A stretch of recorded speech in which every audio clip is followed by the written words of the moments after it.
আজকে আমরা গেল 15 মার্চ কেন্দ্রীয় শহীদ মিনারে 4 রাউন্ড গুলি ও কুপিয়ে হত্যা করে টিকটকার ও কন্টেন্ট ক্রিয়েটর রাকিবকে।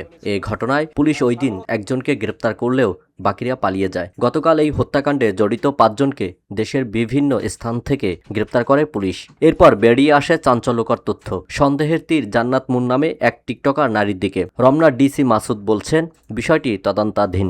গ্রেপ্তারকৃত সন্ত্রাসীরা সবাই খুলনা জেলার বাসিন্দা বলেও জানান এই পুলিশ কর্মকর্তা। বসুন্ধরা, উত্তরা, বনশ্রী, কুড়িল ও বাড্ডা সহ রাজধানীর বিভিন্ন স্থানে অভিজাত ও অত্যাধুনিক মানের ফ্ল্যাট কেনার এক নির্ভরযোগ্য প্রতিষ্ঠান প্লেজেন্ট প্রপার্টিজ লিমিটেড। এ ঘটনায় ডিএমপি মিডিয়া সেন্টারে দুপুরে সংবাদ সম্মেলনে এসব তথ্য জানান রমনা উপ পুলিশ কমিশনার মাসুদ আলম। তিনি বলেন, হত্যাকারীদের দেওয়া তথ্য এবং প্রযুক্তি ব্যবহার করে জড়িতদের গ্রেপ্তার করা হয়। শিহাব নামে একজনকে ওইখানে স্থানীয় জনতার সহায়তায় পুলিশ কিন্তু একজনকে ধরে। ধরার পরে আমরা যেহেতু ওইখানে ভালো একটা ক্লু পাই যে একজনকে আমরা ধরতে সক্ষম হই, তো তার কাছ থেকে কিছু তথ্য পাই, যদিও সে প্রথম থেকে আমাদেরকে ব্যাপক মিসগাইড করেছে।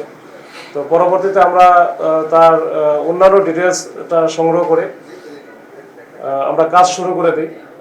আমরা এবং আমাদের সিটিটিসি, যে ডিএমপির সিটিটিসিও একত্রে আমরা কাজ করে আমরা মোটামুটি এই ঘটনার সাথে যারা যারা সম্পৃক্ত ছিল তাদেরকে শনাক্ত করতে সক্ষম হই। পরবর্তীতে ওই রাতেই আমাদের 2টা টিম চলে যায় খুলনাতে। তো যেহেতু এদের রুট সবগুলোর খুলনা, এবং যারা আসছিল এখানে আসলে এই 4 জন যদিও প্রত্যক্ষভাবে কিলিং মিশন অংশগ্রহণ করেছে, কিন্তু আসলে তাদের সাথে আরো বেশি ছিল, 10-12 জনের উপরে লোকজন ছিল। তিনি বলেন, 12 জন কিলার খুলনা থেকে টার্গেট করে 2 দিন ঢাকায় অবস্থান করে। হত্যাকারীরা সোনারগাঁও ও ফকিরাপোলে হোটেলে অবস্থান নেয়। সেখান থেকে রাকিবের তথ্য ও গতিবিধি লক্ষ্য করে। এই হত্যা একেবারে টার্গেট করেই তারা কিন্তু মোটামুটি আরো 2 দিন আগে ঢাকাতে আসে। এসে তারা রাজধানীর বিভিন্ন হোটেলে, বিশেষ করে ফকিরাপুর একটা হোটেলে আছে, তারা বেশ কয়েকজন ছিল। এর সোনারগাঁও হোটেলেও তারা 2 জন ছিল, যাদের আমরা সিসি ক্যামেরা ফুটেজও পেয়েছি, রফিক এবং সাজু নামে। তো 2 জন সোনারগাঁও ছিল, বাদ বাকি 8-10 জনের মতো ছিল ফকিরাপুরে একটা হোটেলে। তো তারা এর মধ্যে রেকি করতে থাকে যে রাকিব কখন শহীদ মিনারে রাকিবের অবস্থানটা হচ্ছে প্রতিদিন মোটামুটি একই রকম। সে মোটামুটি রাত 8টা, 8:30টার দিকে যায়, 11টার দিকে চলে আসে। এটা তাদের একটা বিরাট একটা বন্ধু সার্কেল আছে।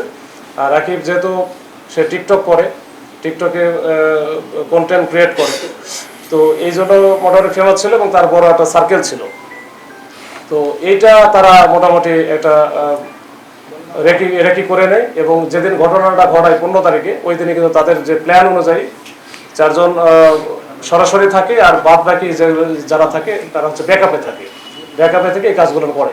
সন্দেহ থেকে টিকটকার জান্নাত মুনের স্বামী সাজিদ কিলার ভাড়া করে রাকিবকে হত্যা করে। গ্রেপ্তারকৃত সন্ত্রাসীদের কাছ থেকে একটি বিদেশি পিস্তল সহ দেশীয় অস্ত্র উদ্ধার করা হয় বলেও জানান এই পুলিশ কর্মকর্তা। একটা বিদেশি পিস্তল আমরা উদ্ধার করেছি। আল আমিন এম তাওহিদ, ভিওডি বাংলা, ঢাকা।